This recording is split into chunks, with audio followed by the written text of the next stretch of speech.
दिल्ली के जंतर मंतर पर हुए प्रोटेस्ट को लेकर कंगना रनौत ने बयान क्या दिया, वो तो चौतरफा घिर गई। और इसी के बीच में एक तरफ कंगना रनौत, दूसरी तरफ सौरभ दास और बीच में हो गई है ऋतिक रोशन की एंट्री।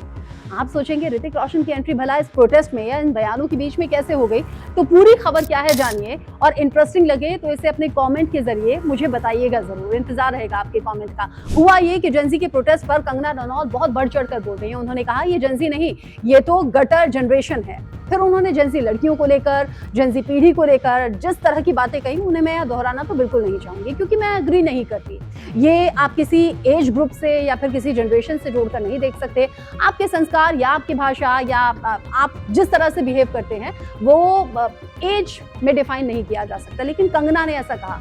अब कहा तो उधर सौरभ दास, जो कि सीजेपी के जाना माना चेहरा हैं और सरकार के साथ जो बातचीत हुई उसमें भी वो बढ़ चढ़कर हिस्सा ले रहे थे। सौरभ दास ने सीधे सीधे कंगना को जवाब देते हुए कह दिया है कि मुझे ऐसा लगता है कि मैं यंग ऋतिक रोशन जैसा लगता हूं, इसीलिए कंगना मेरे पीछे हाथ धोकर पड़ गई है। यानी सीजेपी प्रोटेस्ट को लेकर भी कंगना रनौत ने बड़ी बड़ी बातें कही, जो कि बहुत से लोगों को हजम नहीं हुई। बहुत से लोगों ने उसे गलत बताया। और जेंजी यानी कि ये जो जनरेशन है, इसको लेकर भी उन्होंने जो टिप्पणी की वो बहुत से लोगों के गले से नहीं उतरी। अब सौरभ दास ने अपने ही अंदाज में जवाब दे दिया और ये कह दिया कि लगता है यंग ऋतिक रोशन मुझे समझ बैठी है, इसीलिए मेरे पीछे पड़ी है। आपको ये तो याद ही होगा कंगना रनौत का ऋतिक रोशन या फिर शेखर सुमन के बेटे से जुड़ा हुआ क्या विवाद था। तब मीडिया में बड़ी सुर्खियां उस विवाद ने बटोरी थी। और अब जब कंगना आज की जनरेशन को टारगेट पर लेते हुए बड़ी बड़ी बातें कर रही हैं या फिर जेंजी खासतौर पर लड़कियों को लेकर कह रही हैं, तो आप देखिए सोशल मीडिया भरा पड़ा है कंगना रनौत का आज का बयान, कंगना रनौत के पुराने इंटरव्यूज, उनकी क्लिप्स और कुछ ऐसे विजुअल्स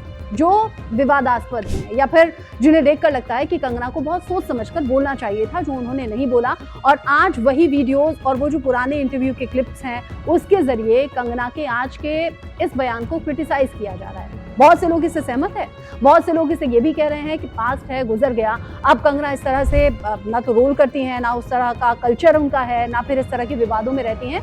तो आज वो जिस इमेज में है उससे जोड़कर देखना चाहिए। कुछ लोग ऐसे भी हैं कि जब आप पास्ट में इतनी चीजें कर चुके हैं तो आपको बहुत सोच समझ कर बोलना चाहिए था। विवाद बढ़ता चला जा रहा है और इसी तरीके से बढ़ते जा रहे हैं कंगना रनौत के सोशल मीडिया पर पोस्ट और वीडियोस भी, जिसमें वो बताती हैं कि उन्होंने किस इंटेंशन से क्या कहा था। उन्होंने कहा प्रधानमंत्री को लेकर, सरकार को लेकर जब भाषा का ख्याल नहीं रखा गया, डिग्निटी का ख्याल नहीं रखा गया, जिस तरीके से बोला गया, इसलिए मैंने इस जनरेशन पर सवाल उठाए, संस्कारों पर सवाल उठाए।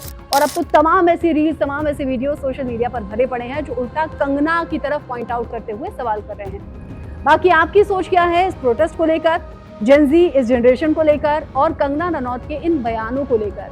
आपके कमेंट का इंतजार रहेगा। बाकी खबरों के अपडेट के लिए जुड़े रहिए इसी प्लेटफॉर्म के साथ।